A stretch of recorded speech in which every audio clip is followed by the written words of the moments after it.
Good morning all over the world. Ayan, Merry Christmas na po sa lahat ng lugar ngayon. Although 24 pa, di ba? Pero alam niyo yun, ang tradisyon ng Pinoy, 24 pa lang, nagsisimula na mag-celebrate ng Pasko. So good morning po sa bawat isa, wherever you are, maaaring sa US, you are in Singapore, Canada, good morning and Merry Christmas po sa bawat isa. Alam niyo po, kung kayo ay malayo sa amin ngayon and that's why you're attending yung live stream, we want you to know na we miss you and at the same time, sama-sama pa rin tayo magse-celebrate together ng Pasko ngayong umagang ito. By the way, for those who don't know me, I am Brother GV and welcome sa ating SWC Christmas Special. Wow, may pa-Christmas Special tayo. So exciting po yung mga mangyayari ngayon. But before we go through that, please go ahead and feel free to send your comments dyan sa Facebook, YouTube, Instagram, or kung nasan man kayo. Let us know na kasama namin kayo ngayon celebrating Christmas together as one family. Ayan po. So, we are also in our last series topic ngayong buwan na ito bilang pagtatapos po ng ating celebration dahil may practice po tayo ng Sabbath every year. So on the 31st, lahat magpapahinga muna just to reflect and see kung ano yung sinasabi ng Panginoon sa atin, mga ginawa ng Panginoon sa 2023, and at the same time expecting great things sa Panginoon sa ating 2024 naman. Ayan. So, pahinga po tayo last week. So, this would be the last sermon natin patungkol sa topic nating posible. Which is, alam nyo yun, very exciting each and every week. Napansin ko, no? Sabi ko kay Pastor na nakaraan, tinadya nyo ba na may cameo lagi yung susunod na topic? Kasi nung first week, di ba, pinag-usapan natin si Zechariah. Tapos yung lumabas yung asawa niyang si Elizabeth, panandalian doon sa kwento. And then after noon, next week, pinag-usapan natin si Elizabeth, lumabas naman si Mary. Tapos yung susunod yung last week naman, pinag-usapan natin si Mary, tapos lumabas si Joseph. Tapos pag-uusapan natin si Joseph ngayon. Amazing kung paano siya nangyari. Hindi naman daw sinasadya niya yung pastor. Pero ganun po yung pag-uusapan natin and we will talk about Joseph. Pero before we dive into Joseph, review tayo ng mga pinag-usapan natin last week patungkol naman kay Mary. Alam niyo po, yung isa sa amazing na nangyari sa life ni Mary is yung napaka-ordinary niya namang tao. Out of nowhere nagpakita sa kanya yung angel tapos sinabi na siya yung pinili ng Panginoon upang i-bear yung Savior, which is Jesus Christ. At sa life ni Mary at sa mga responses niya, natutunan natin yung tatlong bagay. So una, alam niyo yun, be ordinary but open to God's favor. Normal, okay lang naman maging ordinaryo. You don't have to be extraordinary in this world. Pero you must be always open to God's favor. Tama yun, Sai. Okay, pangalawa po, be honest but be willing to trust God. Alam nyo, pwede naman tayo maging honest sa nangyayari sa kung ano man nangyayari sa atin. At pakiramdam natin na parang, maaari namang parang, posible ba yun, Panginoon? Totoo ba? Mangyayari ba to? Pero we can choose to trust Him. Even na yung sitwasyon natin ay mukhang imposible. At pangatlo, be humble but be grateful for His mercy. Alam nyo, the Lord can do great things sa life natin. Pero ang focus talaga natin supposed to be at lagi is yung gratefulness sa kung ano nga ba yung ginagawa ni Lord through us and in us. Hindi yung ipagyabang, ginamit ako ni Lord Pero you must always stay humble. Pero at the same time, bring all the glory kay God. Dahil siya naman talaga yung nag-enable sa atin. So, sinabi niyo, Pastor, to sum up yung mga bagay na yun, sabi niya, though unworthy, we can be extraordinary.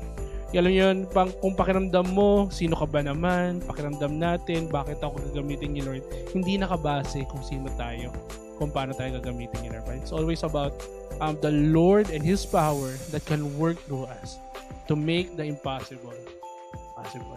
Kaya posible mga kapatid. Ayan. And pinag-uusapan na rin naman natin yung yung si Mary. Yun din yung gusto kong i-share na verse ngayon to prepare our hearts sa mga oras na to. So, sinabi sa Isaiah 7:14. Alam nyo po, yung sinabi na verse dun kay Mary na pinili siya, tas a child will be born, you will name him Emmanuel. Ito ay bagay na na-foresee na even the Old Testament. Nag-quote lang yung angel ni God. Sinabi niya to, Isaiah 7:14. Therefore, the Lord Himself will give you a sign. The virgin who will conceive and give birth to a son. and we'll call him Emmanuel. It's something po na sinabi niya Isaiah before, and they are looking forward to na darating si Emmanuel. Ang Emmanuel, ibig sabihin, God is with us. At exciting po kasi yun yung pag-uusapan natin ngayon. Ano ba ibig sabihin ng celebrate ng God is with us, Emmanuel? Pero ngayon po gusto ko i-set ang hearts natin na ang Pasko, yes, we can be busy about many things at normal naman talaga na maging busy sa mga handaan and everything.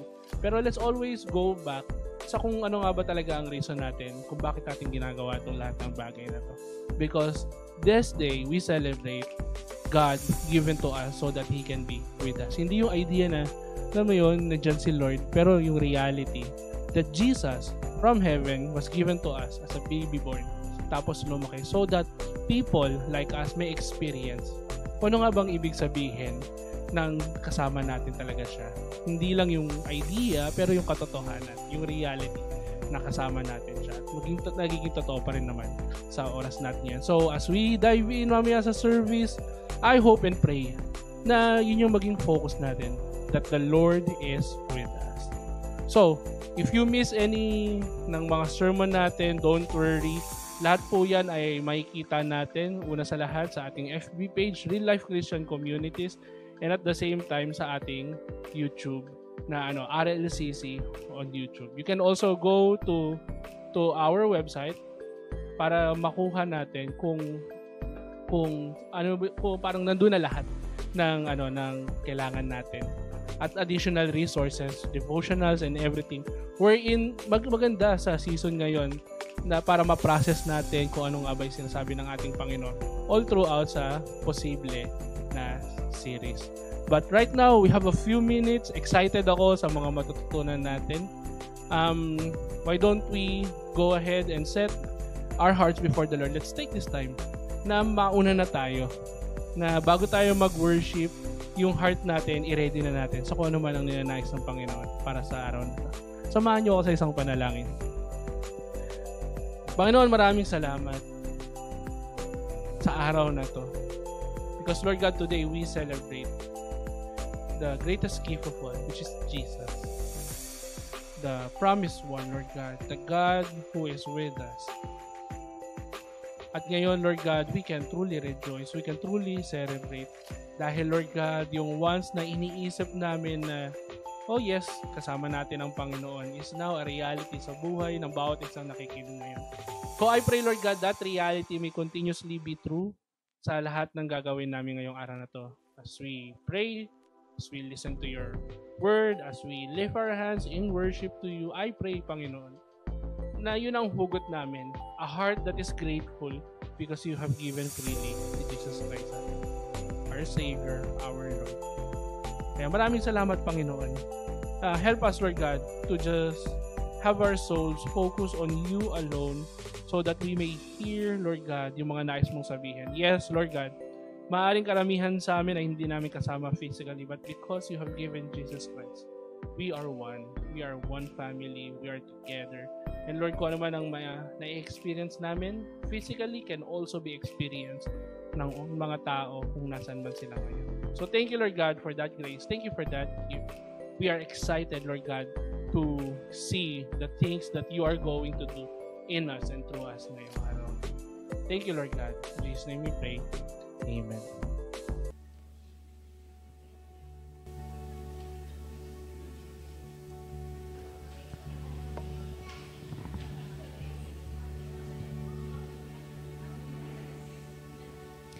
Isaiah 9 verse 6.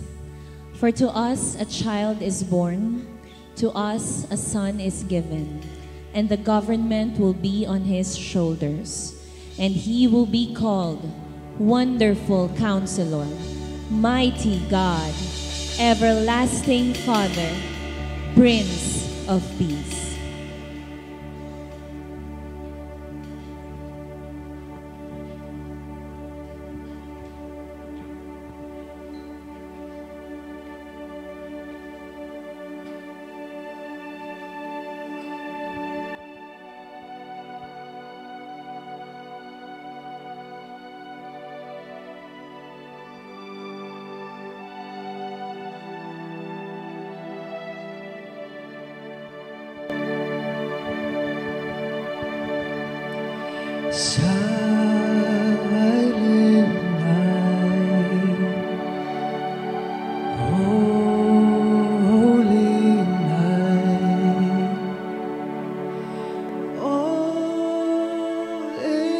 come, all is bright round your Virgin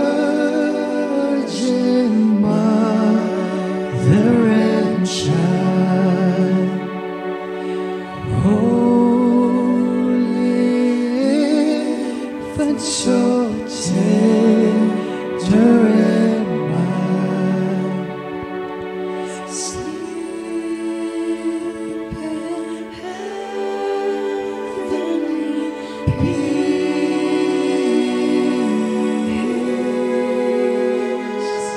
Sleep in heavenly peace.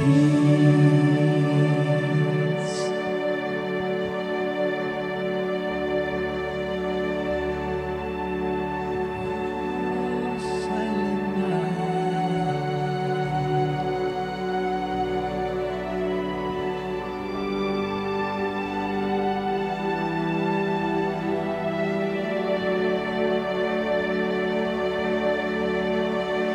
Silent night. Holy night. Shepherds quail at the sight.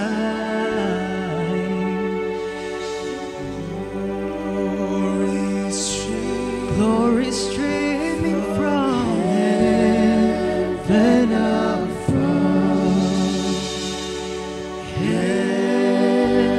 Heavenly hosts sing hallelujah.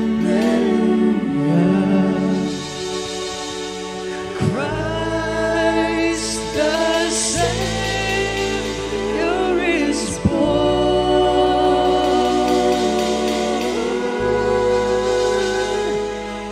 Christ the Savior is born. You are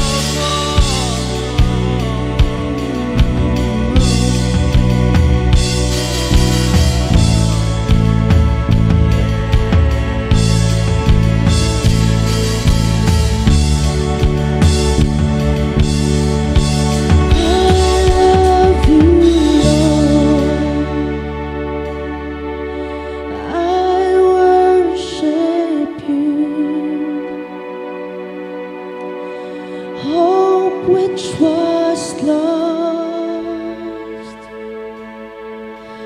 now stands renewed. I give my life to honor this, the love of Christ, the Savior King. I love you, Lord. I worship you. Hope which was lost now stands renewed. I give my life to honor this, the love of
Jesus, Lord, at thy birth.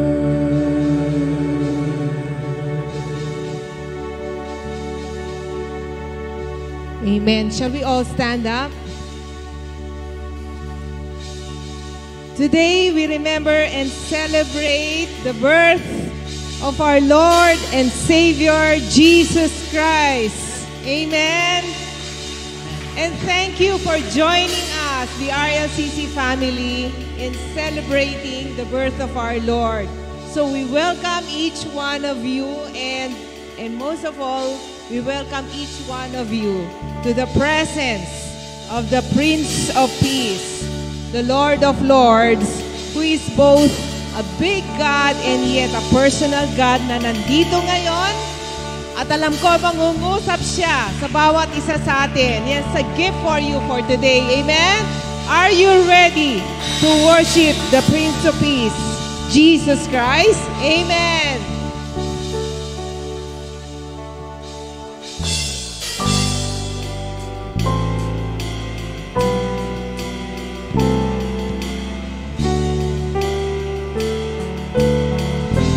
Let's sing.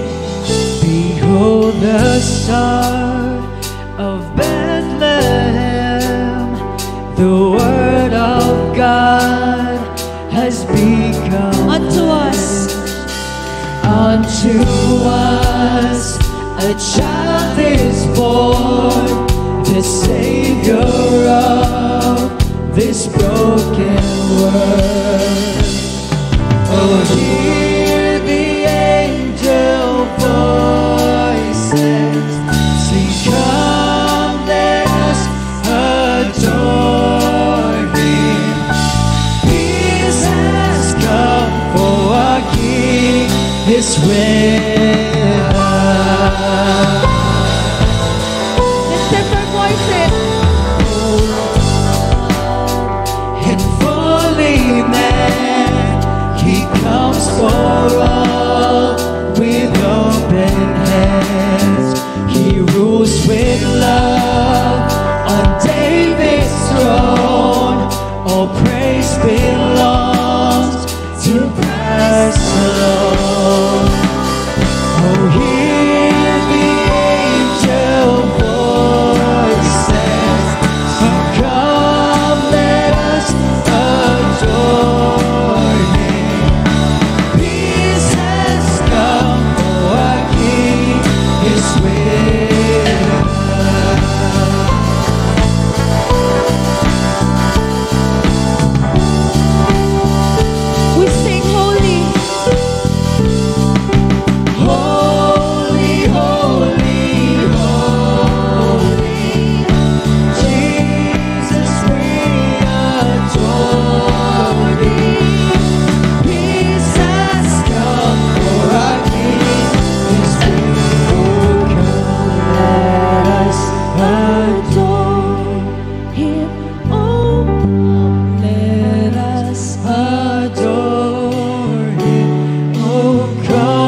oh God.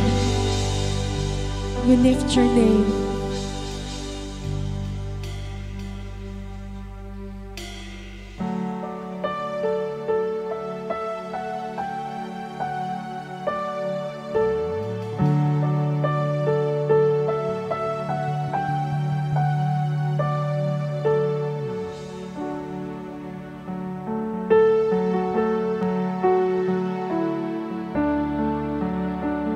Let's sing. In the darkness we were without hope, without light, till from heaven you came running. There was mercy in your eyes to fulfill the law and prophets. To a virgin came the word, from a throne of endless glory to a cradle in the dirt.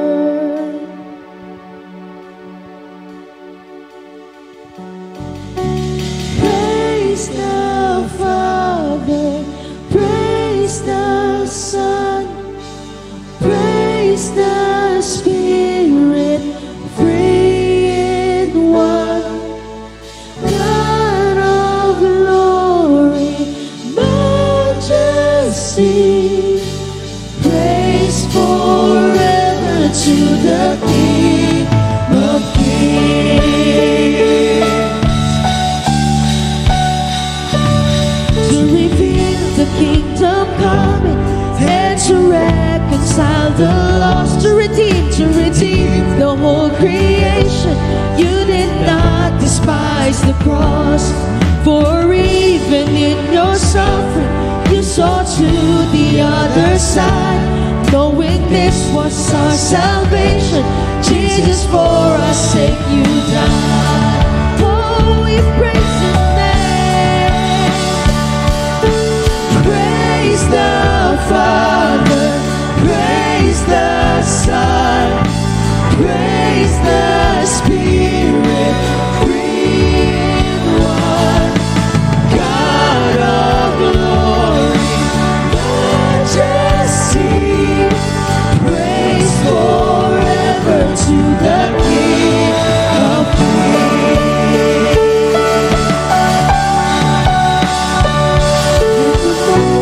That you rose, all of heaven held its breath, till the stone was moved for good, for the Lamb has conquered death.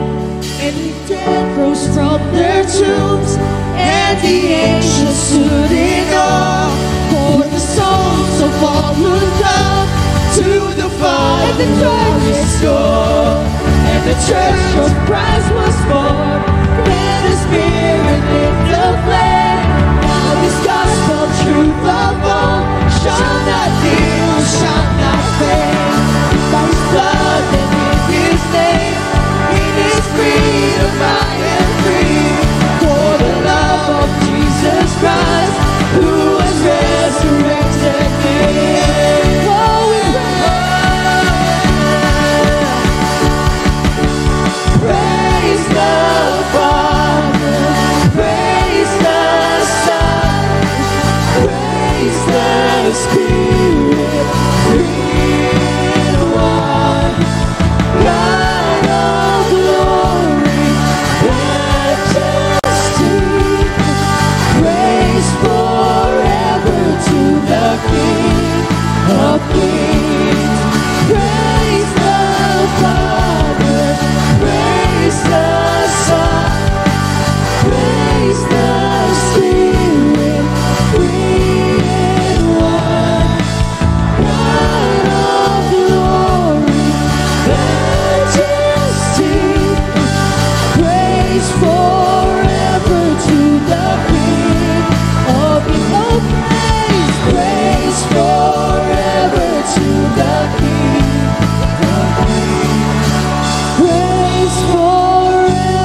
Oh, come, let us adore Him. Oh, come, let us adore Him. Oh, come, let us adore Him, Christ the Lord.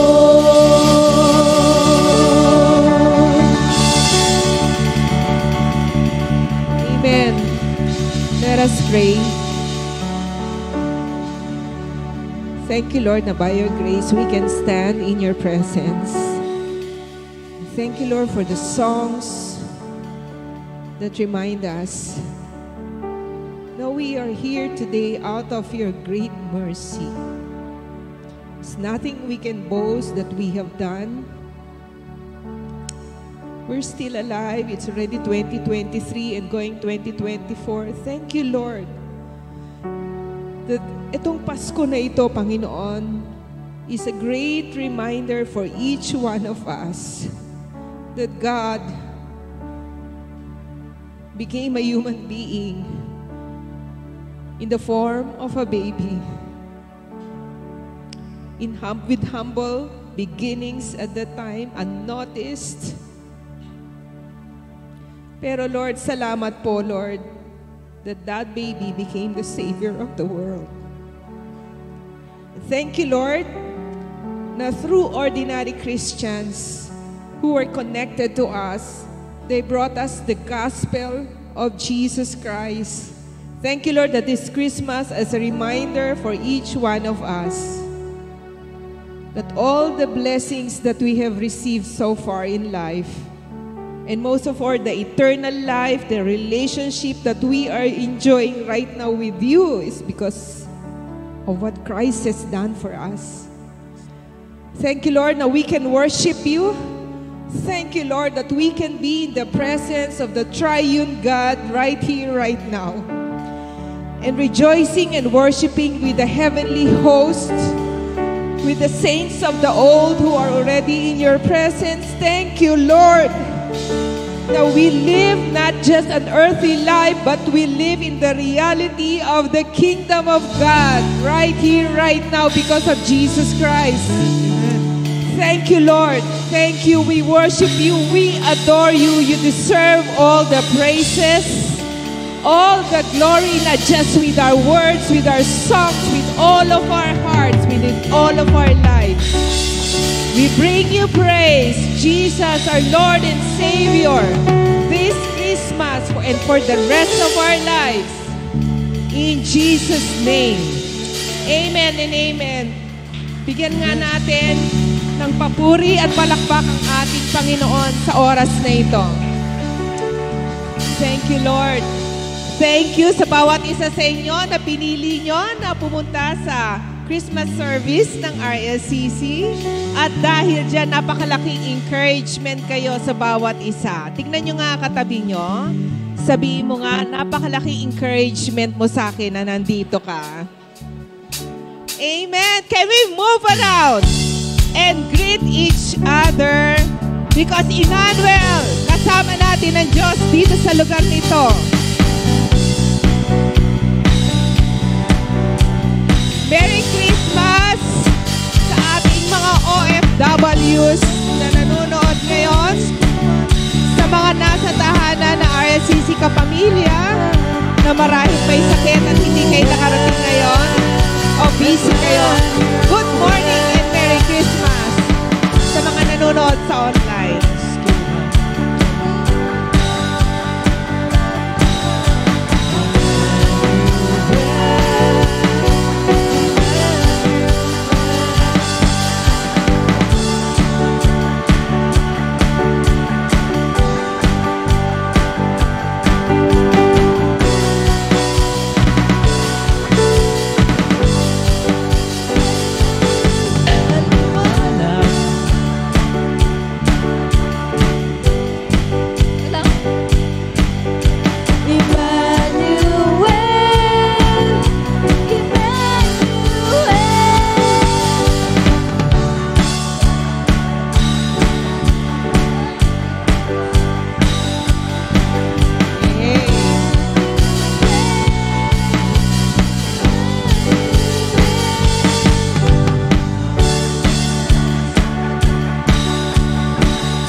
Welcome po sa ating mga guests, mga kaibigan na naimbitahan. Welcome po.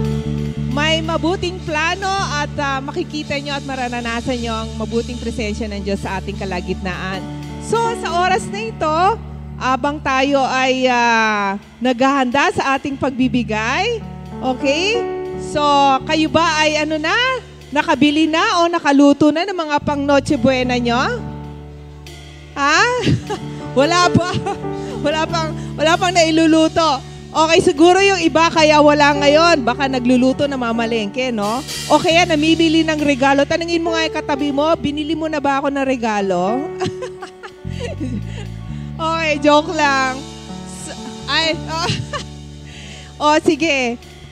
Okay, sana, ingat po tayo rin, ha? Kasi uso mga sakit kayo, so I would suggest na basta ingat lang po sa ating mga kalusugan. Okay, so sa umagang ito, before we give to the Lord, alam nyo, pag dumarating ang Pasko, meron kaming nakakatawang kwento sa aming pamilya na lagi kong naaalala kasi Pasko. Alam nyo po, mula po ako ay nag-asawa, ako po ay napabilang na sa banal na pamilya. Ito po ang dahilan. Ang napangasawa ko po, as you all know, nananalo si Sister Wendy nung tinanong anong tunay na pangalan ni PB, Jesusito Infante. Biro mo mapangasawa mo araw-araw, alam mo, Jesusito Infante. Diba? Parang mahirap pagalitan, mahirap i-conflict siya kasi Jesusito Infante. At nung nalaman ko na ang tatay pala niya, ang pangalan ay Jesus Junior siya, di ba? Pas pinaliit na junior, may infante pa. Tapos, nalaman ko na, syempre, ang nanay niya ay si Mary. Akalain mo, di ba? Parang ang Trinity, nakasama ko na, no? Pero wait, there's more. Nung kami po ay nagkaanak na, so syempre, dahil Christian kami, gusto namin biblical na. Pinangalan ko po sa aking kuya o pinakapanganay, John David. Kasi forerunner, di ba? Yung nag-introduce sa Lamb of God, John, yung forerunner, tsaka John the Apostle. Tapos David in the line of David. Di ba si Jesus ipinanganak sa in the line of David? O di ba? Grabe talaga. Tapos syempre, dahil si Pastor, alam niyo naman pag nababanggit yung tunay niya at kompleto niyang pangalan, dahil Jesusito Infante, parang kinikilabutan siya. So sabi ko, sige, wag ka mag-alala, love, i-redeem natin yung J.I. mong initial. Kaya pinangalan po namin sa aming bunsong anak ay Joseph. Diba? Emmanuel, God with us. Kompleto na po ang Belen namin. Sobra-sobra pa. Tuwing Pasko, pero may kulang sa Belen. Yung mga hayop, diba? Mga kambing, ako po yun, Gina. Walang ka relate sa Bible yung pangalan ko. Ewan ko ba anong nakain ng nanay ko. Siguro may problema siya, wala siyang pera. Sabi niya, Gina na lang, 4 na letra. Okay, hindi po. Nakakatawa lang po yan. Kasi minsan, di ba, minsan feeling ko parang, ang ganda ng pangalan nila. Yung Gina ko, hindi man lang nilagyan ng Maria, Gina. So parang medyo spiritual yung dating. Pero wala po eh. So, I say that in a funny way. That's a funny story of our family. Pero minsan, di ba, naiisip mo, napaka-ordinary mong tao. Paano ka gagamitin ni Lord? Hindi ka naman sikat, hindi naman maganda pangalan mo, hindi naman maganda apelido mo, hindi naman Ayala, Zobel, etc. mga apelido, o kaya hindi ka naman mayaman, o whatever. Alam nyo, ang storya ng Christmas ay binubuo ng napaka-ordinaryo at napaka-simpleng mga tao. Nalaman natin yan, di ba? Ang mga shepherds, si Maria, si Zacharias, dalawang senior, di ba? Si Zacharias at si Elizabeth. Tapos may isa pa nga, prophetess Balo, si Anna, di ba? Tapos shepherd. Alam niyo yung mga shepherds nung araw, nilalayuan yan kasi hindi sila mabango. So, parang hindi sila, napaka-ordinaryo nila. So, alam nyo, sa kaharian ng Diyos, ang ginagamit ni Lord, mga ordinaryong tao. Amen. Ang gawain ng RLCC ay naitayo ng Panginoon hindi sa pamagitan ng mga sikat ng tao. Sa mga ordinaryong tao na sa pamagitan lang ng pananampalataya nila sa malaking Diyos at extraordinary God, naitayo ang church na ito. Kaya sa ating pagbibigay ngayon, hindi nahanap ni Lord na kailangan, sikat o whatever, pinakamaraming pera or whatever. gawin mo lang yung best mo by faith in acknowledging yung biyaya ng Diyos sa iyo na ibinibigay sa araw-araw, and give from your heart. Give your tithes and offerings because alam mo na yung pinagbibigyan mo, hindi niya kailangan yung binibigay mo. Pero gusto niya, iniimbita ka niya, gagamitin kita sa aking kaharian, kahit ordinaryo ka lang. Amen ba? Amen. So, sa ating pagbibigay sa umagang ito, just stay in your seats and the usher will just distribute yung baskets. And let's open our hearts to a special number na nagagamitin ng Lord para mangusap sa atin. Let's pray. Panginoon, sa oras na ito, as we give to you, Lord God, we give sa ating gawain ngayon. Lord, I pray na gamitin mo po kami kahit ordinaryong mga tao lang kami. Panginoon, alam ko na nalulugod ka sa isang puso na binibigay yung best niya. Dahil alam niya na itong gawain na ito para sa ikabubuti ng maraming tao at ikaliligtas ng maraming tao. Salamat po, Lord God, for the blessings that you have given us this Christmas. At alam ko, you will continue to provide for all our needs. In Jesus' name, amen.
Sons and daughters, did you know that your baby boy has come to make you new? This child that you deliver will soon deliver you. Mary, did you know that your baby boy will give sight to a blind man? Mary, did you know that your baby boy will calm the storm with his hand? Did you know that your baby boy has walked where rain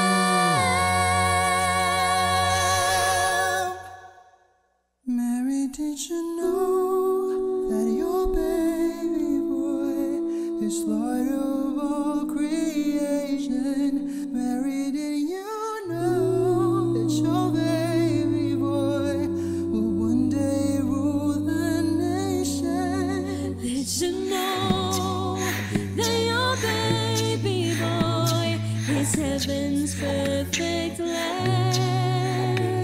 The sleeping child you're holding is the great I am. Mary,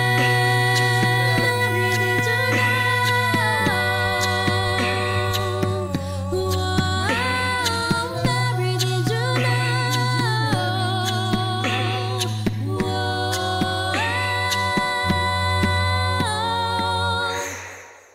Mary, did you know? Whoa, Mary, did you know?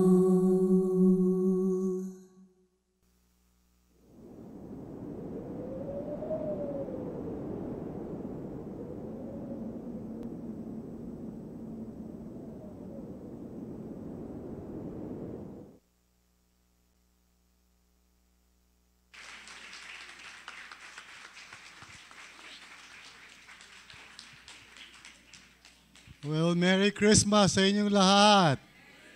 Amen. Kausapin mo yung katabi mo, sabihin mo, Merry Christmas. Tapos sabihin mo, nararamdaman ko na may regalo ka sa akin, you know. Probably a wrong feeling. But anyway, thanks be to God. Merry Christmas sa inyong lahat. Well, let me just ask each and every one a question. Merry ba ang Christmas mo? Yeah, some of you said yes. But let's just face it, no? Siguro if we are going to be honest, hindi lahat ay merry this Christmas. Now, if you feel happy and excited na Christmas season na naman, don't ever forget na merong mga tao who are going through some difficult times. Merong mga tao who, for some reason, papasok sila sa Pasko with a feeling of sadness and loneliness. Just the other day, nabalitaan ko, although showbiz ito, hindi sa nanonood ako ng mga showbiz, pero nabalitaan ko na may namatay na isang kilalang aktor. And I can just imagine yung feeling ng family niya. Pasko di ba? Why would such a thing happen? So, let's face it mga kapatid, we may be happy and praise God for that, pero there are others na maaaring sa paligid natin who are not as happy as you are. Maging sensitive po tayo dyan, maging aware tayo. Because ang pinakamasaklap sa lahat is for someone who's going through that, tapos parang wala tayong pakialam. So hindi lahat tayo ay happy. Now, ayon sa pag-aaral, ng mga social scientists, na ang Christmas daw and many other seasons like this tend to amplify yung feelings ng mga tao, no? Kasi sabihin, na-exaggerate talaga yung feeling. So in other words, kapag ikaw ay medyo malungkot or anxious or whatever, kapag Pasko, lalong tumitindi yung feeling. No? Parang you feel lonelier, you feel more, parang, naiwan ka or something. Maybe, you lost somebody sa family nyo, somebody that you love very much. O kaya maybe malayo lang kayo sa mga tao na importante sa inyo. Or maybe merong mga conflicts, no? One of the things na nakakalungkot, papasok ka ng Christmas, merong mga hidwaan. May mga conflicts in the family. Okay? So, there are many reasons. And some of you siguro financial reason. I'm sure yung mga nagsabi ng amen kanina na masaya sila, meron na silang 13-month pay. Okay? Yung mga walang 13-month pay, hindi sila maka-amen. Alright?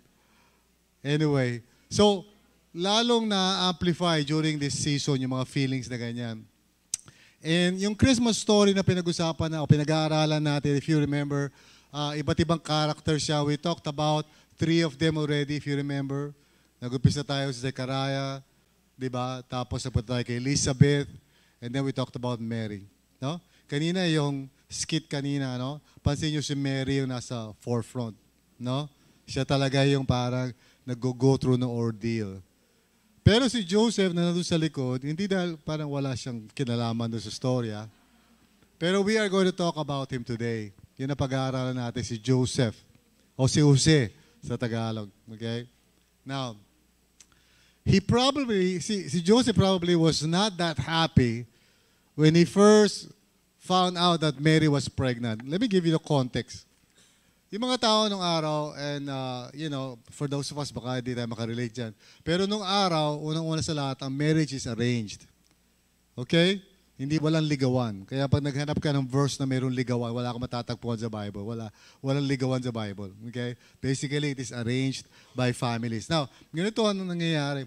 Kapag pagkasunduan na ng pamilya na this person and that person ay mag-aasawa na, they go through yung what is called the betrothal period, which is 1 year.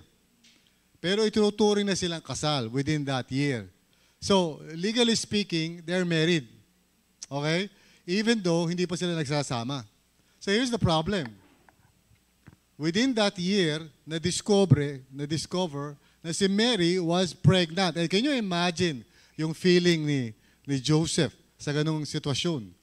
Now, please understand, hindi pa niya alam yung mga detalye nitong pangyayari. All he knew was that si Mary was pregnant.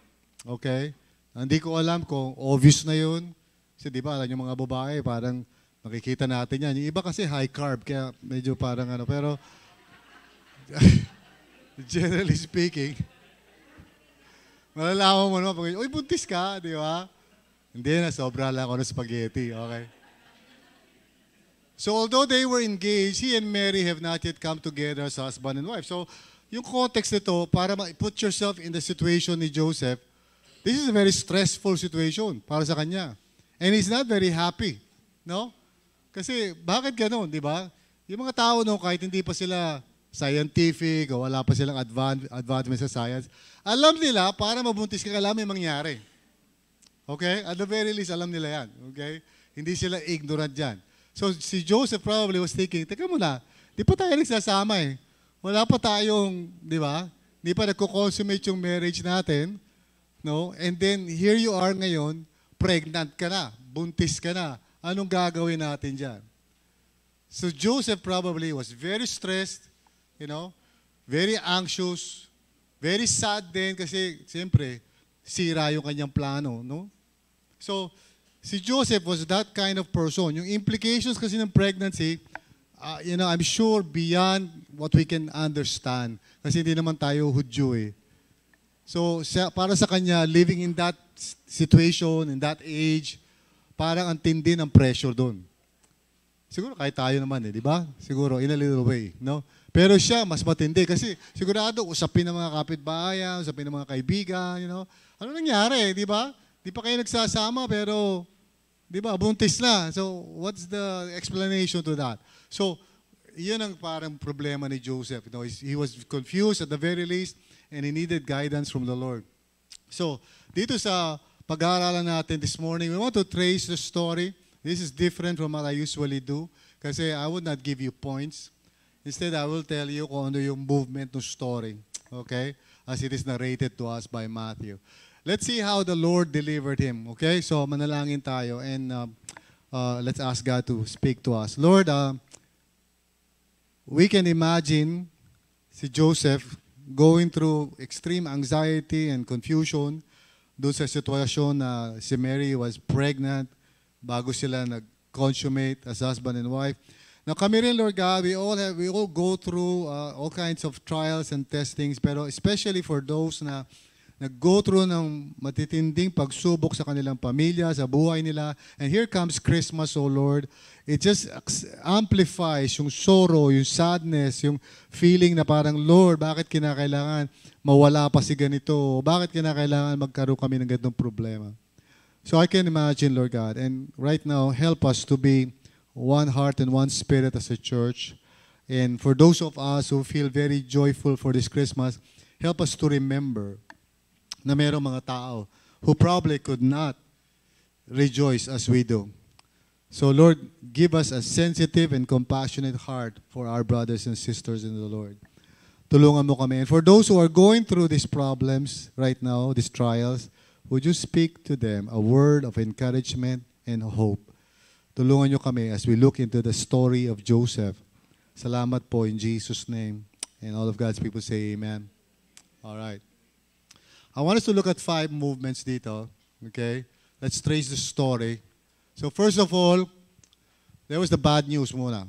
Okay? Joseph finds out that Mary was pregnant. That's bad news kasi he probably was not expecting that. Okay? Up to that point. Sorry.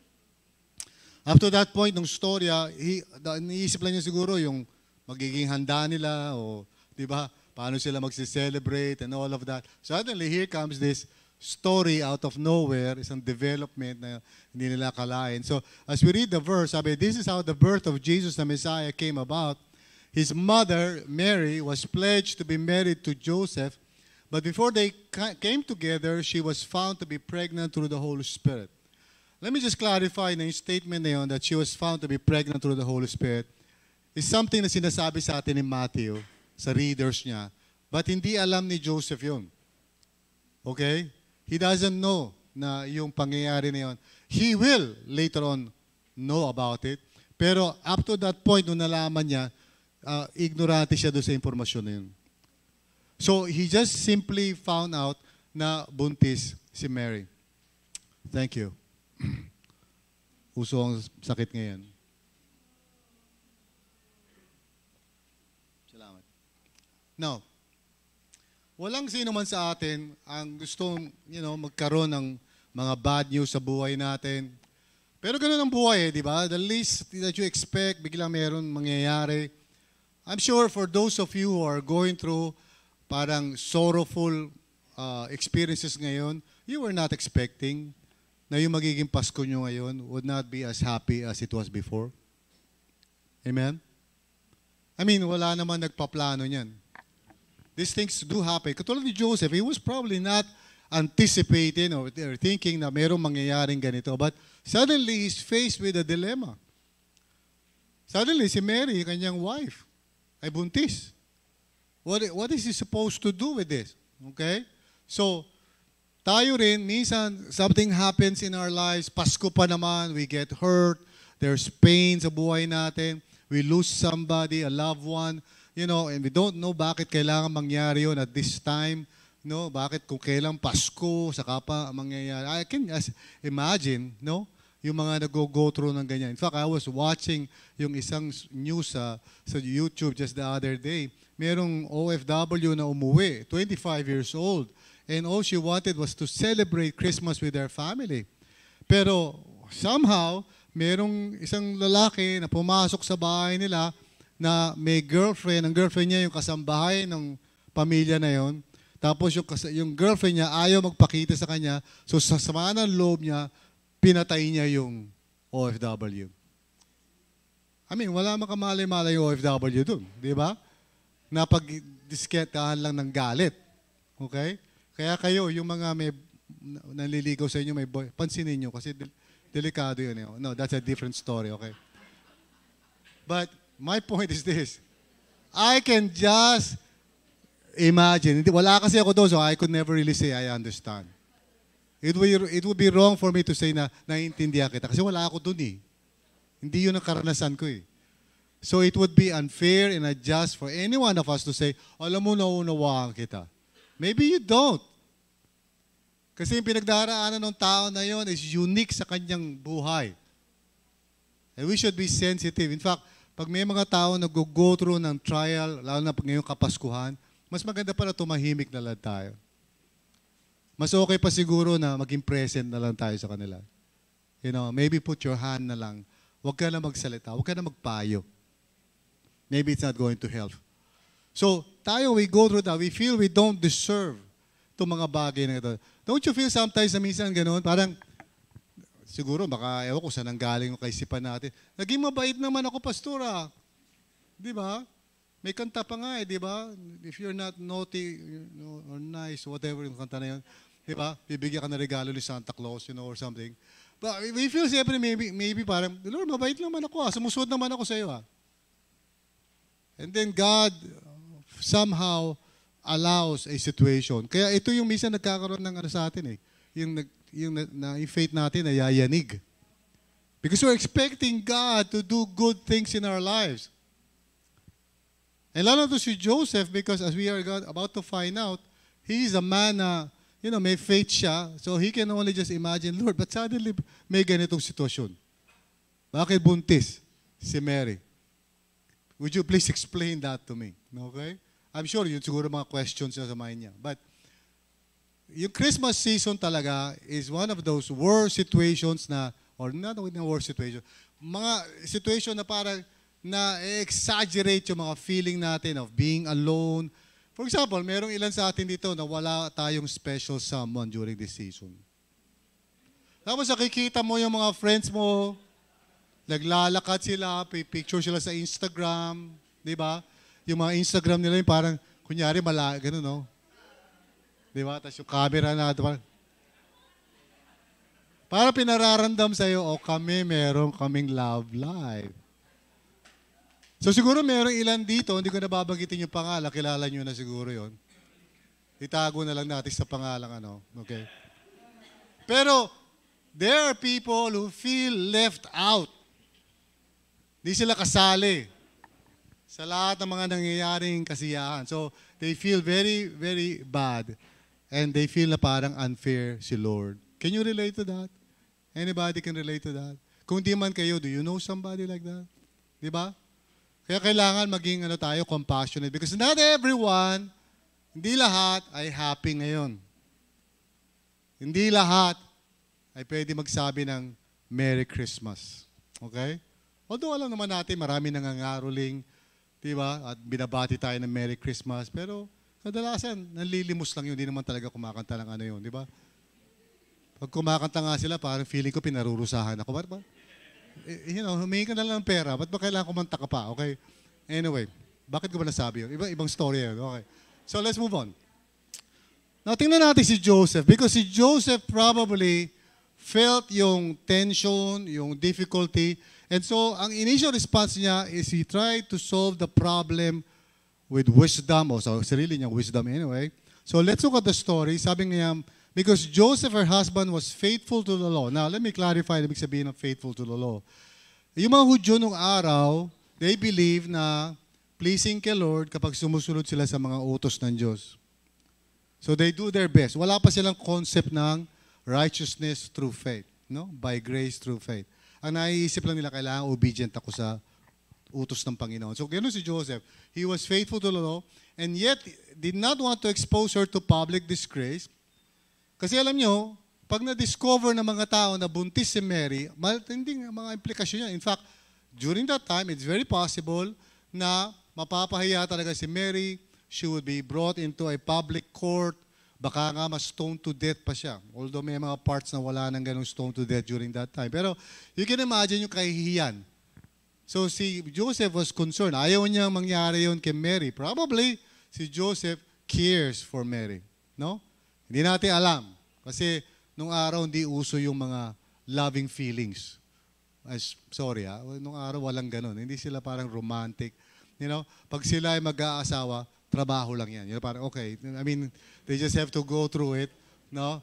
Usually they fall in love over time. Ganun. Pero unique yun. Seldom yun. Seldom mangyari yun. Yung parang may loving feelings. Pero in this case, posible. Okay? And then he had in mind to divorce her quietly. Now, that's good up to a certain point. Pero think with me right now. Kung ginawa niya yun, what would happen? Maganda yung idea niya para wag na mapahiya si Mary. Pero can you imagine what would happen kung i-divorce niya si Mary and then magbubuntis si Mary? Siyempre magtutuloy yun, di ba? What would happen to Mary? Di lalo siyang mapapahiya. Lalo siya mapupunta sa predicament nun, di ba? Kasi wala na siyang asawa, tapos buntis pa siya. Now, Joseph siguro naisip niya para wag mapahiya si Mary, but he was not thinking doon sa kabuuan ng mangyayari doon. Most likely, Mary might even become somebody na tatanggihan na ng mga lalaki because she's an unmarried woman, tapos pregnant pa. At nung araw, pag walang mag-aasawa sa'yo, sorry, paano ba yun? Parang pangit, ano? Walang mag-aasawa sa'yo. Ha? Hindi ka aasawahin. Hindi pwede yun. Oh. Pangit pa rin yun, okay. Basta naiintindihan yung sinasabi ko, di ba? So, pag wala kang asawa, kawawang-kawawa ka noon, nung araw. Kaya ang mga tao noon na parang talagang in desperate need are widows, yung namatay ng asawa, o kaya yung mga tao, mga babae na parang iniwan na ng asawa. These are the most miserable people kasi wala na silang source of income during that time. Kasi nanggagaling lang sa lalaki yun. No? So, it's parang mukhang okay ang idea mo, Joseph, pero do you understand, Joseph, kung ano mangyayari dyan? Now, no one wants to remain sad or anxious sa buhay. Kapag nakakaramdam tayo niya, we want to resolve those feelings as soon as possible. So we look for ways to get rid of them, di ba? Kung nalulungkot ka, gusto mong sumaya, probably you'll figure out something para sumaya ka. No? Punta ka sa isang lugar, sa beach, whatever, no? Okay, mag-malling ka, no? Araw-araw, which I won't advise kasi nakaka-stress ng mall ngayon. Baka hindi ka magkaroon ng kapayapaan, okay? At huwag kang pupunta ng Maynila, no? Pwede ka pumunta doon, okay, sa EDSA, kung gusto mo makapiling yung loved one mo forever. Kasi yung tagal nyo ron sa EDSA, di ba? So that's probably a good strategy. But anyway, ang point ko lang is that we all would like to figure out paano ba tayo aalis doon sa bad feeling na yun. So, we try to divert yung attention natin, we do all kinds of things, but the problem is, hindi naman nagsusolve ng yun, sitwasyon. Di ba? Yung iba, naglalasing. Pag nahimas-masan ka na, ano pa rin yung problema mo? Hindi naman nawala. Di ba? So, our problems do not go away by our own wisdom. Pag gumagawa tayo ng mga strategy para, maibsan yung nararamdaman natin, I'm sorry, it won't work. Kasi yung situation natin, nandun pa rin. Okay? And the feelings associated with those situations, andyan pa rin. Okay? Now, the problem is, minsan, di naintindihan ng mga tao what we are going through, di ba? Minsan siguro may mga tao kayo kakilala na habang nagsasaya, sila parang mukha silang ampalaya. And then they would say na, di nyo kasi ako naiintindihan. Tapos tayo naman, siguro dahil wala naman tayo kamalay-malay, sige na, happy na tayo. Happy na lang. Which doesn't really help. Di ba? Kasi yung tao is still going through grieving or sorrow or pain or whatever. Okay? So, si Joseph wanted to resolve the matter by his own wisdom, pero hindi nagwo-work. So, what eventually worked for him was spiritual guidance. So, an angel appears sa kanya and basically gives him a wider perspective. Kasi alam niyo mga kapatid, when we are going through a trial, all we see is our trial. Kapag nakakaranas tayo ng mga bad feelings, all we see is the reason for those bad feelings. Di ba? Doon tayo nakafocus eh. And we can become depressed and feeling sorry sa sarili natin because all we can really think about are the reasons bakit tayo nasa ganung sitwasyon. Whatever that may be. And it takes God's grace para that we can step back for a moment and see the bigger picture nito. Lalong-lalo itong Pasko. Because unfortunately, yung Pasko natin is very commercialized. Okay? And even though maririnig mo sa mga tao, Jesus is the reason for the season, they don't really take that seriously. It's more like parang Santa Claus is the reason for the season. Okay? People are more interested sa, horizontal na mga solusyon sa buhay, or maybe they're expecting na sana magbigay na yung mayor ng, spaghetti para meron tayong Noche Buena. Okay? Sana yung spaghetti may kasama sauce. Okay. But si Joseph needed something more than just a human solution to sa kanyang nararamdaman. he needed divine guidance from the Lord. That's what God gave him. So, as we look at the story, but after he had considered this, now, yung salitang considered is a unique word sa Griego because it means really thinking about something over and over and over until mapagod ka na at makatulog ka na. That's what the word means. Have you ever experienced that? Yung masyado ka maraming iniisip hanggang sa nakatulog ka na sa pagod. Okay? So this is what happened to Joseph. Isip siya ng isip. Ewan ko, kinakausap niya si Mary. Wala kasi sinabi sa storya. Siguro, kinakausap niya si Mary. There was a Facebook post, a meme, ganito raw, kaya daw na-invento yung silent night kasi sabi daw ni Joseph kay Mary, sorry Mary, dapat nagpa-reserve ako, hindi ko na-reserve. Tapos tahimik lang si Mary. Please, Mary. Doon daw nag-umpisa ang silent night. Okay, so anyway. Ba't ko ba binanggit yun? Yun ang walang kinalaman yung sa storya. Okay, so tutuwa ko na dito si Brother Josh. Siya lang tumatawa sa mga joke kong ganun. Okay. But after he had considered this, okay, an angel of the Lord appeared to him in a dream. So, nakatulog na si Joseph sa pagod. He was just thinking and thinking and thinking and thinking. Hindi niya kinakausap si Mary kasi, silent night, di ba? Di sila nag-uusap. So sabi niya, Joseph, son of David, do not be afraid to take Mary home as your wife. In other words, consummate mo yan, Joseph. Because what is conceived in her is from the Holy Spirit. So this is the only time, the first time na sinasabi sa kanya, itong nangyayari na ito is not parang aksidente lang o problema lang yan. There is a divine involvement dito sa sitwasyon nito. Because what is happening, Joseph, is that God is intervening in the history of the world. He's bringing His Son into the world. Now, as we go on to the story, sabi niya, she will give birth to a son, and you are to give him the name Jesus. And the name Jesus means Yahweh, my Savior. Because He will save His people from their sins. Alam niyo, kailangan kasi pag tayo ay nag-go through ng mga, masakit sa loob natin, ba't mo kami iniwan? Bakit ganito nangyayari? Ba't wala kaming pera? Bakit ganito? It's time for us to just step back and remind ourselves, ano ba talaga yung mensahe ng Christmas? What is Christmas all about? It's not about the celebrations, yung hamon, di ba? Queso de bola, lahat ng mga high-carb na pagkain. Okay.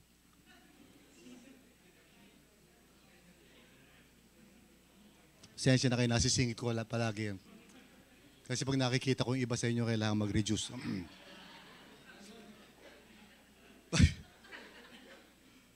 Because He will save His people. Marami nagsasabi, Jesus is the reason for the season. But a follow-up question, so have you experienced that reason sa life mo? Many people today do not understand na hindi nagpunta si Jesus dito para magtayo ng relihiyon. He came here to save us. And that salvation, of course, is not just yung sa umpisa, for you to be forgiven. Of course, yun ang umpisa noon. But He also wants you to have a purpose in life para hindi masayang yung buhay mo dito. And He needs to save you in order for your life to have meaning and purpose.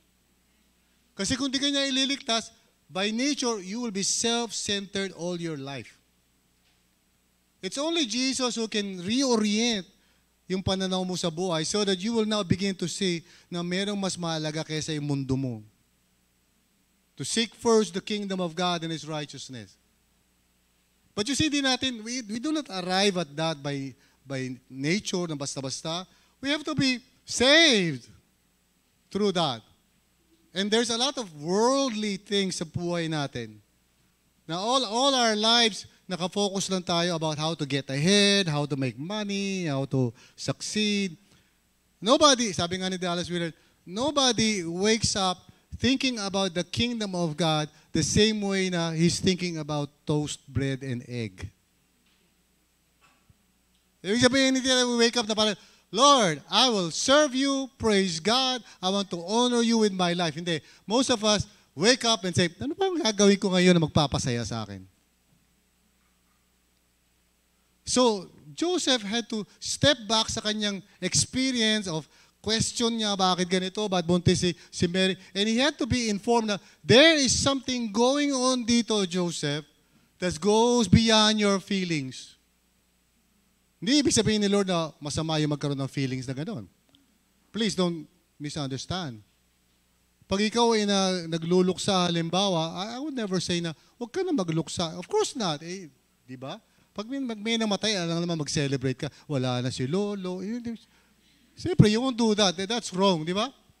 Kasi yung iba medyo super spiritual, di ba? Dapat daw magsaya ka. Bakit? Kasi nasa langit na siya. At sasabihin nung namatayan, ikaw na kaya sumunod? Ba't pati yung pamilya ko eh?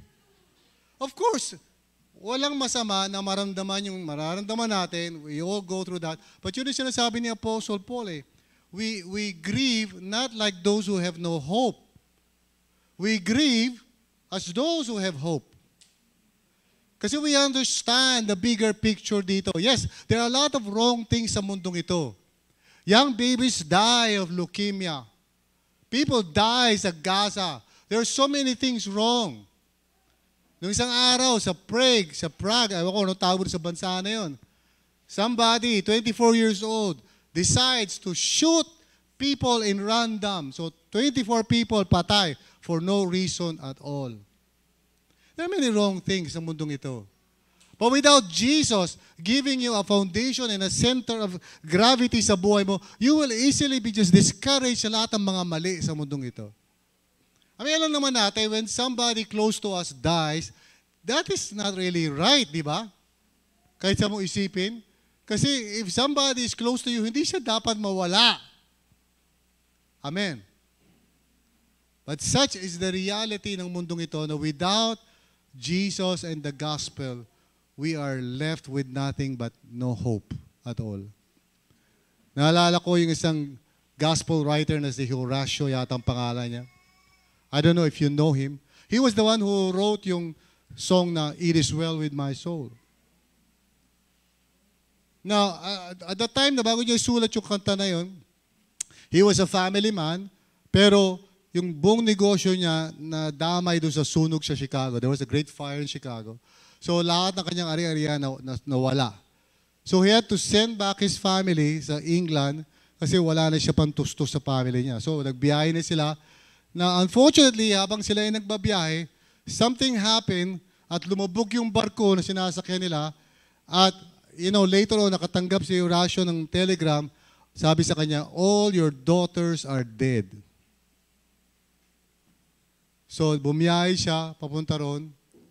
And then, nung nag-arrive sila doon sa same place kung saan namatay yung kanyang mga anak, at nakasilip siya doon sa dagat, wala na yung mga anak niya. He penned the song, It Is Well With My Soul. How could a person write a song like that? Only when Jesus is the foundation and the center of your life. Unfortunately, minsan hindi mo na-discover na hindi pala totoo yun sa'yo until a trial comes into your life. Then, when your whole world collapses, you realize you have no anchor, you have no foundation. And the reason why Jesus wants you to understand the gospel, kasi there will be trials in life. Amen? It's not a question of whether magkakaroon ka o hindi. Magkakaroon lahat tayo ng trials in life. Amen? So therefore, pag tayo ay nakikinig ng Word of God, pasok tayo labas doon, and we don't really fully understand what that means, we are setting up ourselves with the possibility na pag dumating yung storm, which sabi ni Jesus will come, you will be like a person who built his house on sand. Pagdating ng bagyo, your house will not stand. Yun ang dahilan why some people could not, recover sa iba't ibang mga trials in life. Because eventually, na-discover nila, I have not really trusted in Jesus with everything in my life. And so mga kapatid, ngayon, I'm telling you, there probably yung mga nararamdaman nyo, I have no solution to that. I will not tell you na kung nalulungkot ka, hindi, magpakasaya ka lang. I won't say that to you. But I want you to go back to the gospel and the reason for the Christmas season, kasi that is our hope. The reason why Jesus came is so that we may have hope.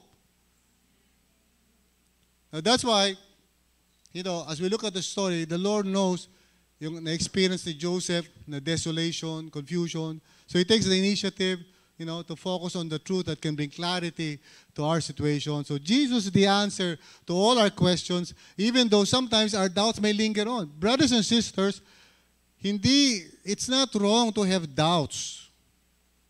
Doubt is actually the other side of faith. Bago ka magkaroon ng faith, you go through your doubts.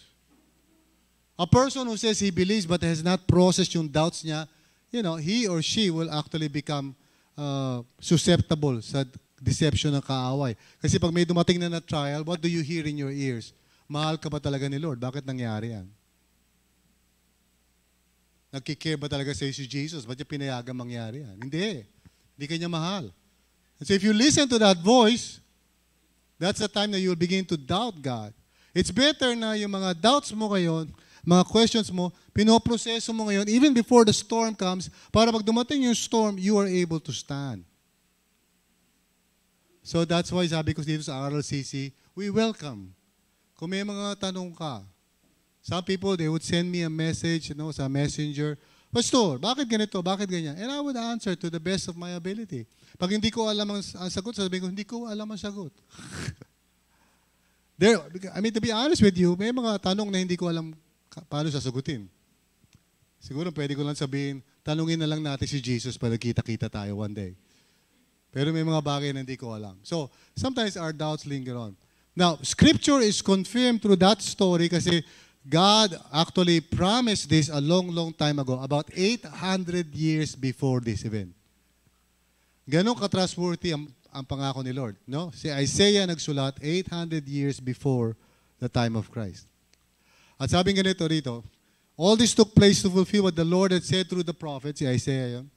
The virgin will conceive and give birth to a son. So imagine mo, 800 years before, may prophecy na, a virgin will conceive and give birth to a son, and they will call him Emmanuel, which means God with us. Do you understand the mensahe ng Christmas sa'yo? The Lord is with you. He cares for you. He loves you. Kahit na nag-go through ka ng mga trials, He's not leaving you. He's there with you.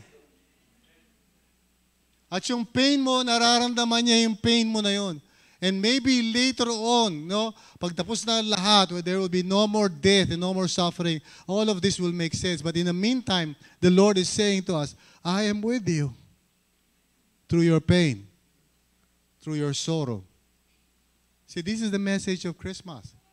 Kaya itong Pasko, hindi lang puro handaan dapat. What we should do is gather our family and say, do you understand ba tayo nagsiselebrate? Huwag lang agad lamon, di ba? Oh, guys, lamon na, Noche Buena, okay. Queso de bola, kain na tayo, no? Tapos darating yung mga kabataan sa bahay nyo, di ba? Ano pagkain nyo?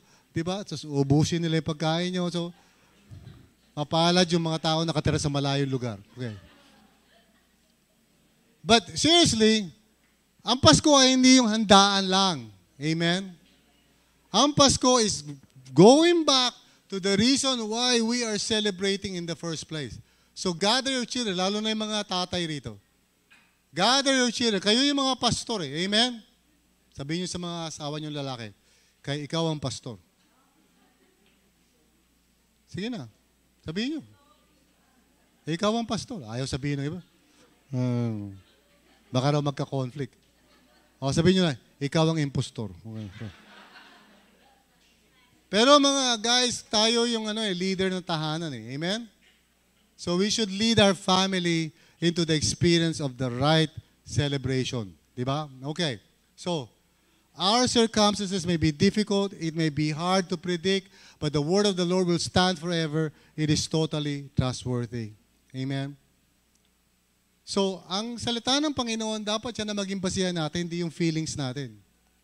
Our feelings do not determine the truth. The truth must guide our feelings. Trusting God, God's word in times of confusion is the best option.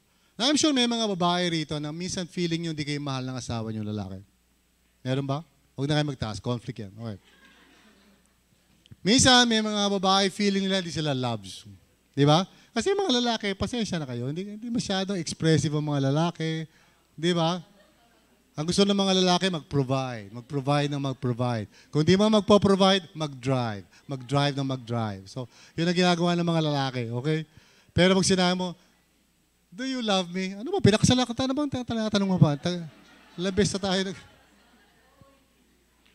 But seriously, kahit feeling ng mga babae na minsan di sila mahal ng asawa nilang lalaki, sa totoo lang, kami mga lalaki, mahal namin ang asawa namin.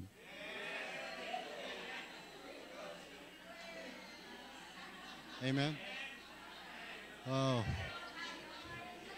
Asan yung asawa ko? Medyo kulang lang kami sa expression minsan, di ba? Sa kami mga personality, mga lalaki, di ba?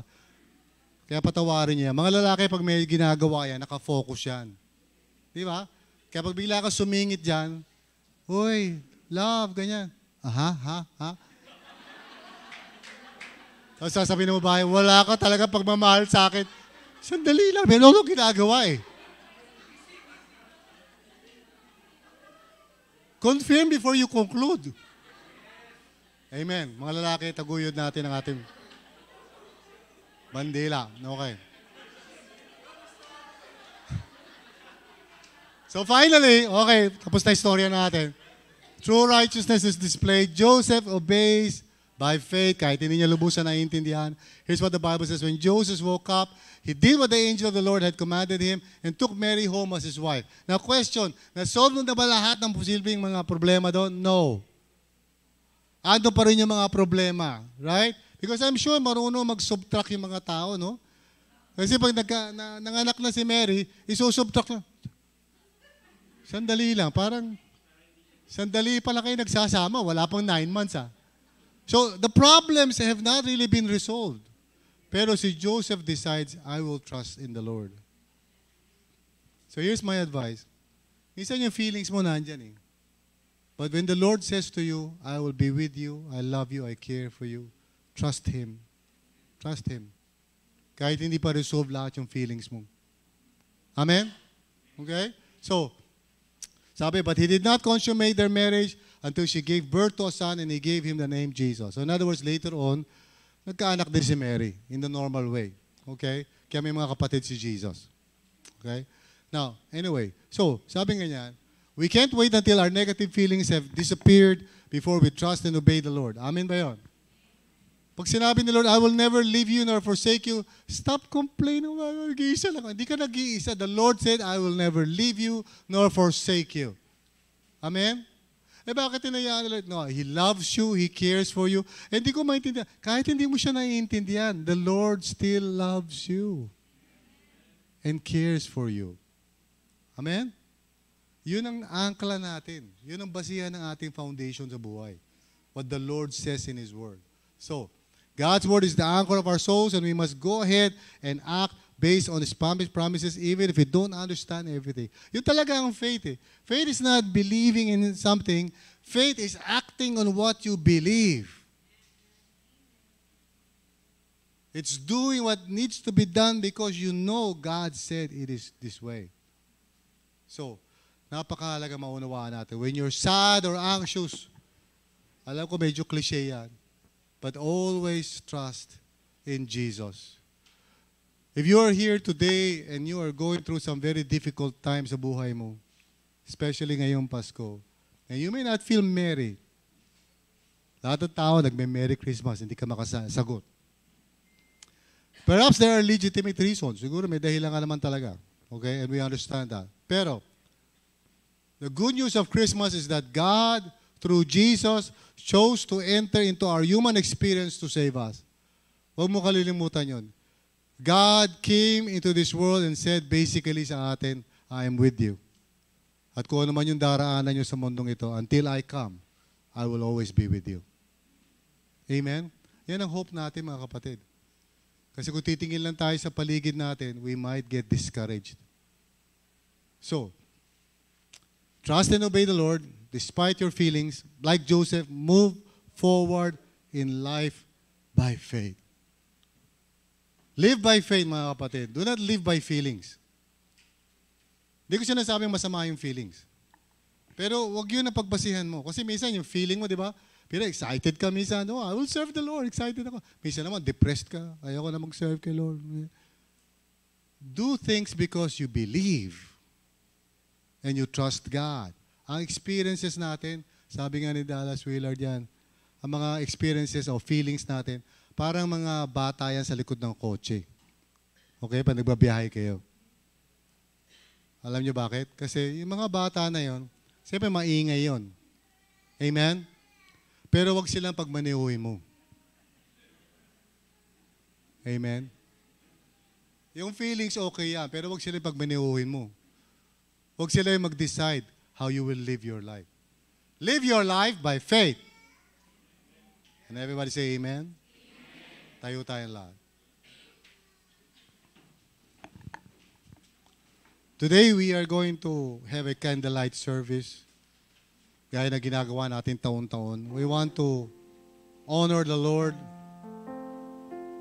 And we want to do so through a physical act.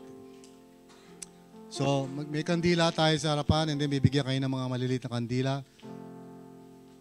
Huwag niyo po ibebenta yan. Okay? Yung mga mahilig mag-ipon ng tulo ng kandila, let me just warn you, huwag niyo gagawin ngayon yan dito. So, kandila please. So, ako rin kailangan ko ng kandila kasi mahirap gamitin yung daliri ko. Yan, salamat. Thank you, RJ. So, you have your candle with you? Lapit tayo sa harapan. And sisindihan natin yung kandila natin to testify na tayo sa kayong family natin, as for me and my house, we will serve the Lord. So, lapit kayo, sindihan nyo yung kandila nyo, and then balik kayo sa upuan nyo.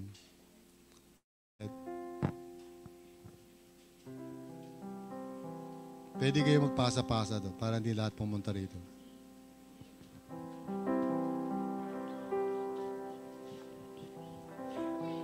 Praise Him, can we sing? The world may fail, you will remain in the midst of the trial.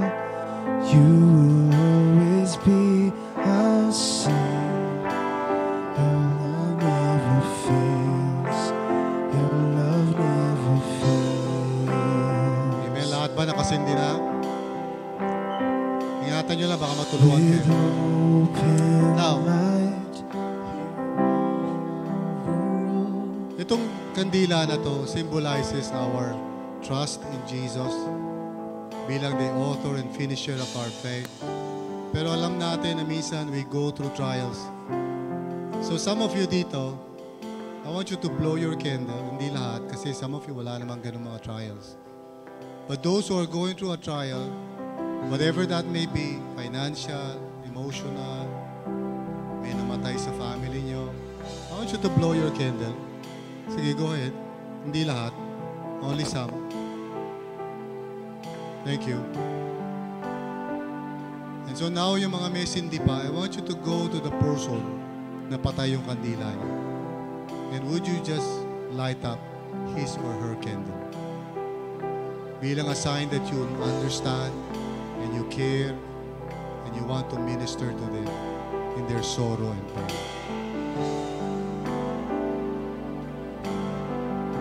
So those of you na pinatay niyo yung kandila, we want you to know na we love you, we care for you, we don't judge you, and it's all right kung nakakaramdam kayo ng sorrow at this time.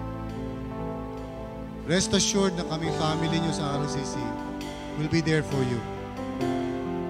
And we hope that someday, pag nakalagpas na kayo doon sa valley na yun, that you will remember that the Lord never left you, that He was with you doon sa lahat ng karanasan mo.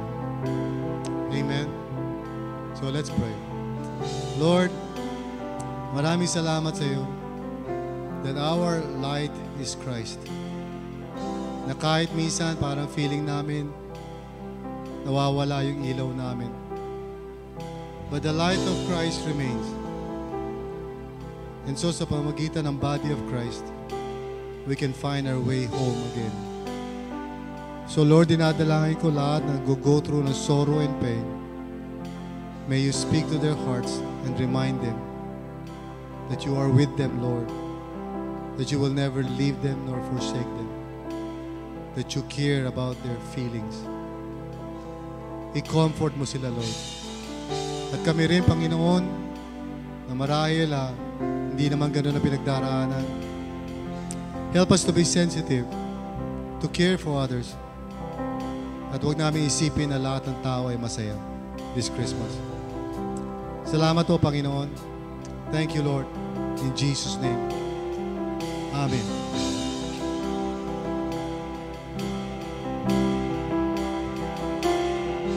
The world may fade, you will remain in the midst of the trial. You will always be our God. Our God never fails. Our God never fails. With hope and light we sing. Come on, church. With hope and light, you reign over all.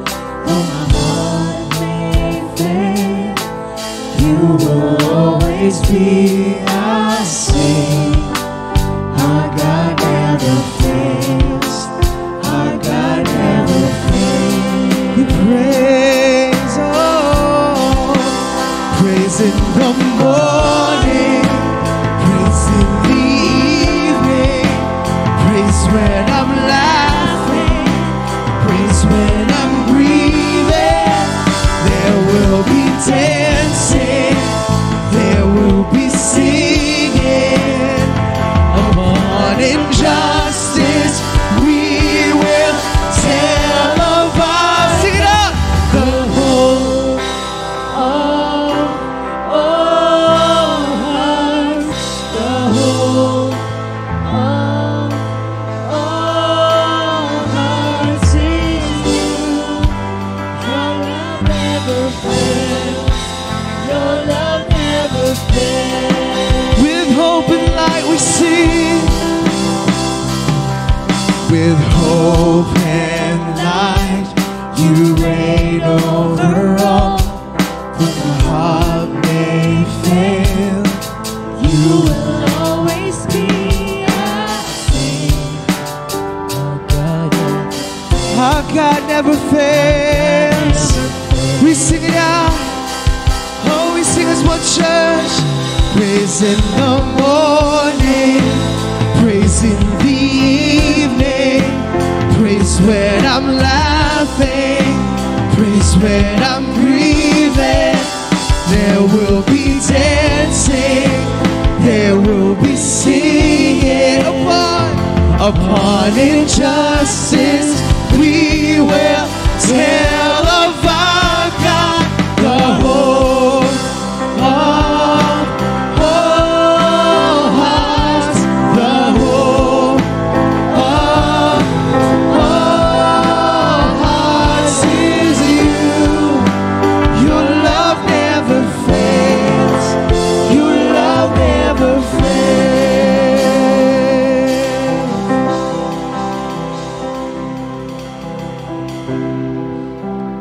Amen.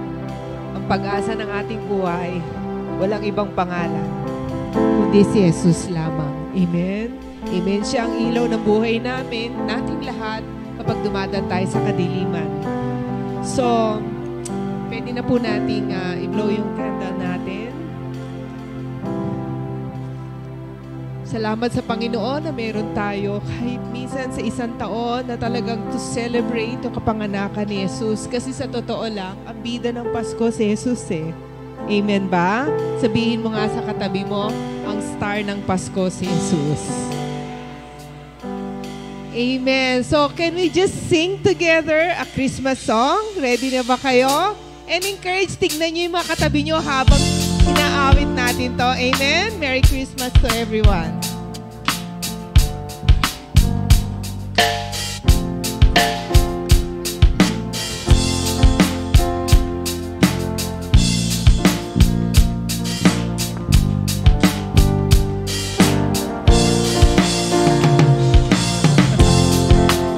kailan pinakamadilim mga tala ay mas nagniningning gaano man kabalang ulap sa likod nito ay may liwanag.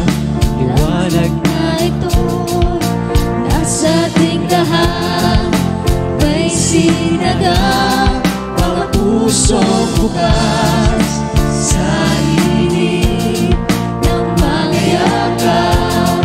Naghihilom ang lahat na sugat, ang nagsindi nitong ilaw. Walang iba kundi ikaw. Salamat sa liwanag mo, muling magkakakulay ang Pasko.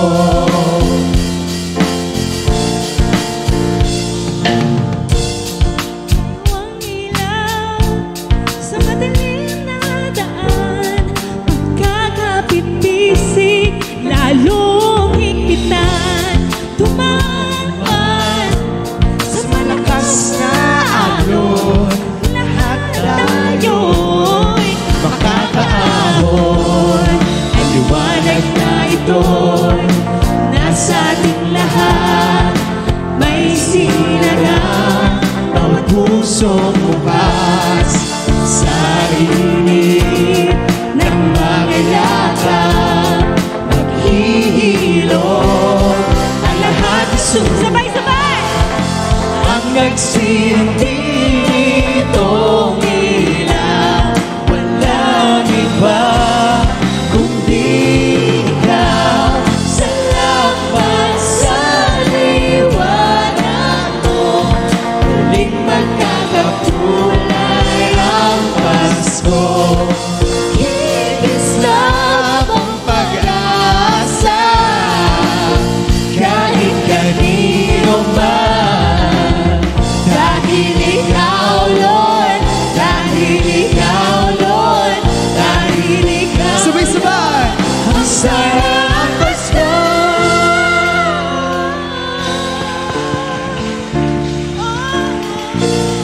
Muling magkakakulay ang Pasko. Salamat sa liwanag mo, muling magkakakulay ang Pasko.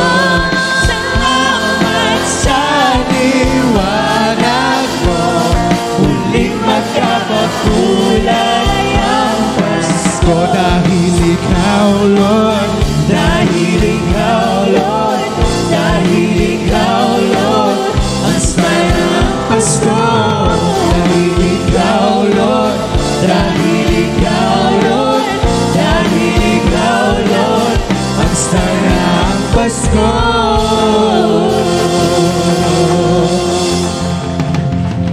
Wow! Kaya ko rin yun Amen! Did you enjoy the presence of God this morning? Amen! Amen! So bago tayo magtapos sa ating gawain ngayon, so next Saturday, ngayong darating na Sabado, may General Assembly po para malaman nyo ang status ng church at makapag-pray tayo for next year. Amen? 10:00 po yan. At mag-register po kayo sa likod. At wala pong service sa Sunday. Sa next Sunday, ito po ay annual Sabbath para yung ating mga workers naman ay makapahinga sila at least once a year. And of course, we will resume our regular worship service sa January 7 na. Alright, amen?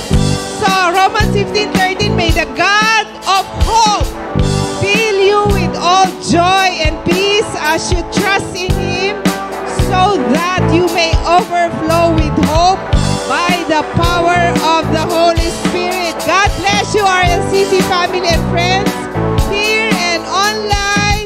And let's continue. Okay, kakanta pa raw. Merry Christmas tayo sa isa't isa. Go!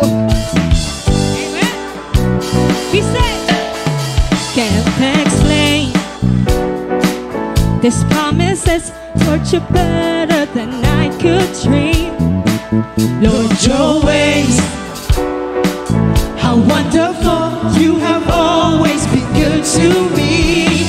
More than I could ask for, more than I could think, more than I imagine. Lord, you made it happen. You can do all things just as you imagine. All together as one church. When I look and see all that you've done for me, Lord, I know you made the impossible possible. I'm free, living in victory. Only you can make the impossible possible. You make the impossible possible. You make the impossible. I know faith, it's not a wish, it's the truth of the things unseen. Oh, anything can change. Oh, 'cause I believe that you're working behind the scenes. More than I could ask for, more than I could think, more than I imagine. Oh, Lord, you made it happen. You can do all things just as you imagine. All together we say, when I look and see all that you've done for me, Lord, I know you made the impossible possible. I'm free, living in victory. Only you can make the impossible possible. Hey! You make the impossible possible. You make the impossible. Hey! There was no mountain, Lord, you could not move. There was no valley you didn't see me through. My world is brighter, oh, 'cause Lord, with you the impossible was possible. For the last time, hey! There was no mountain, Lord, you could not move. There was no valley you didn't see me through. Now my world is brighter, oh, 'cause Lord, with you the impossible. What's what? What's possible? 1, 2, 3. When I look and see you say, all you've done for me, Lord, I know you make the impossible possible. I'm free, living in victory. Only you can make the impossible possible. I look and see all you've done for me, Lord, I know you make the impossible possible. I'm free, living in victory. Only you can make the impossible possible. You make the impossible possible. You make the impossible possible. You make the impossible possible. Together. You make the impossible possible. Amen. Lahat ay posible sa Panginoon. Amen. Kung gusto nyo po magkaroon ng souvenir picture, pwede kayo after the service. Nakikita nyo po si Jesus dyan. Yung ilaw. Para maalala nyo that God spoke to your heart and gave you hope this year and for the next year. Sige po, God bless you. Greet one another as you live. Amen and amen. That's how you end the series, di ba po? Hopefully, yung buong topic nating month ngayon na posible has ministered to you. Hindi man lahat, pero I hope and pray na nangusap ang Panginoon sa bawat isa. Hello kay Tito Ed, shoutout kay PM, nakasama natin ngayon. At sa lahat ng kasama natin online, kay Rosel, Tito Oscar, everyone, Merry Christmas sa bawat isa. This is exciting, no? Natutunan natin kanina sa life ni Joseph na, alam mo yon, ang mga pagsubok, mga bagay na maaaring magbigay sa atin ng kalungkutan are things na normal at mangyayari. Pero ang meron tayo ay ang Panginoon. Binigay sa atin si Jesus upang, alam nyo yon, kung sa moment na malungkot or di kaya anxious tayo, pwede natin panghawakan at pagkatiwalaan si Jesus. Hindi tayo parang kailangan gumawa kagad ng mga bagay para masolusyonan yung mga problema natin. Ang dapat na response natin ay magtiwala sa Panginoon na tunay na may hawak ng It has ministered to us here, and I truly believe that it may have also ministered sa bawat isang nakikinig ngayon. Ang hope na meron tayo ay si Jesus. Kaya we celebrate Christmas together. Ayan, so kahit saan ka mang lugar ngayon, I hope, nauna sa lahat, masarap ang pagkain nyo ngayong gabi. And at the same time, magkaroon kayo ng time today to really see paano ka binigyan ni Jesus ng pag-asa ngayong araw, araw na to, mga nakaraang buwan, nakaraang depende. Alalahanin natin kung paano naging source ng hope si Jesus. Then, we can truly celebrate Christmas together. Ayan po, so wag natin kalimutan na batiin ang bawat isa, hindi lamang dito sa online, but also through your messages. I hope and pray na may you also be a source of hope ngayong Pasko. Ayan, so excited po ako. So if you miss, again, any part ng sermon, maaaring na-late kayo, di nyo nasimulan sa simula, it's okay. Meron tayo niyan sa, sa ating online, you can check our Facebook or di kaya ang ating YouTube account. But for now, ngayon, maaaring kailangan na mag-prepare sa lahat ng mga mangyayari for tonight. So this is me signing off. Maraming salamat for joining us this morning and Merry Christmas to everyone. God bless po.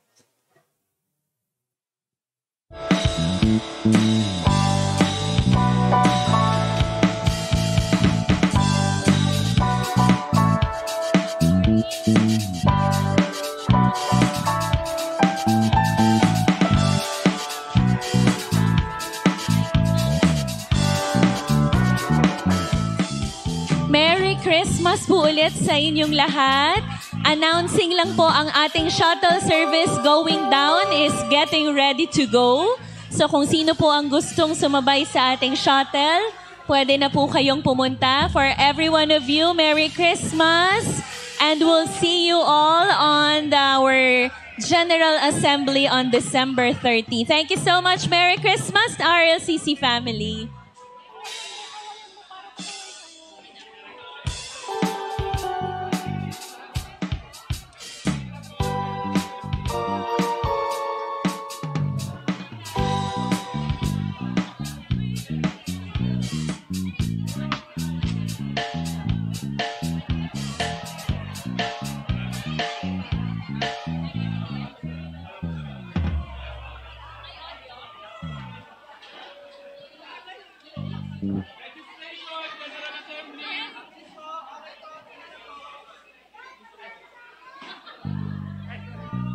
Hello po sa lahat ng mga RLCC family online. Thank you for joining us today. Merry Christmas po sa inyong lahat!